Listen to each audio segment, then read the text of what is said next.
Good day. Today I'll teach you how to make a database and a table in SQL Server Management Studio. First thing, right-click the SQL Management Studio, run as administrator, click Yes button.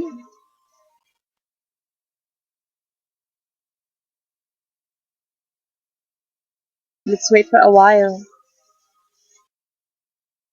Let's connect.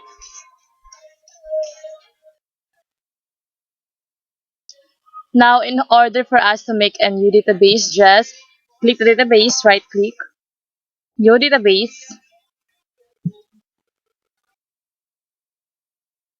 Okay.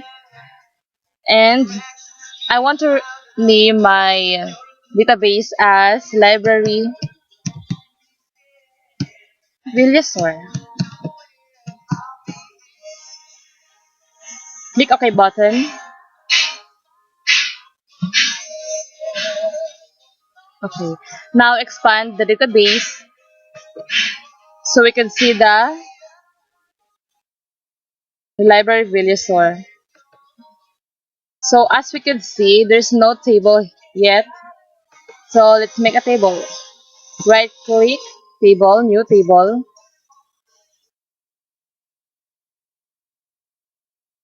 Since our database is named Library Villasor, let's make a book name table.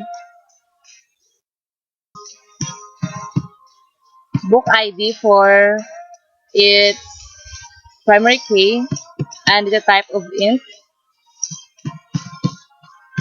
Box section.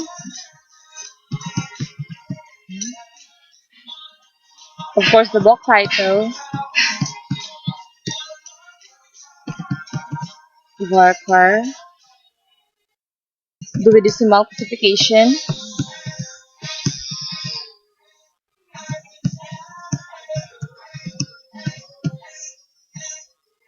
Its name is data type as varchar.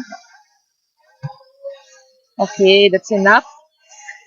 In order for us to save it, just click here, save table 1.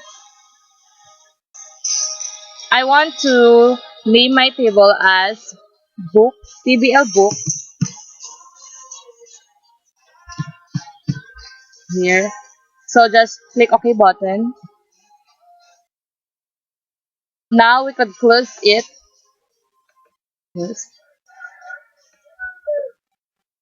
So let's check if we had successfully made a table. Expand the table and here. Just like that. Thank you.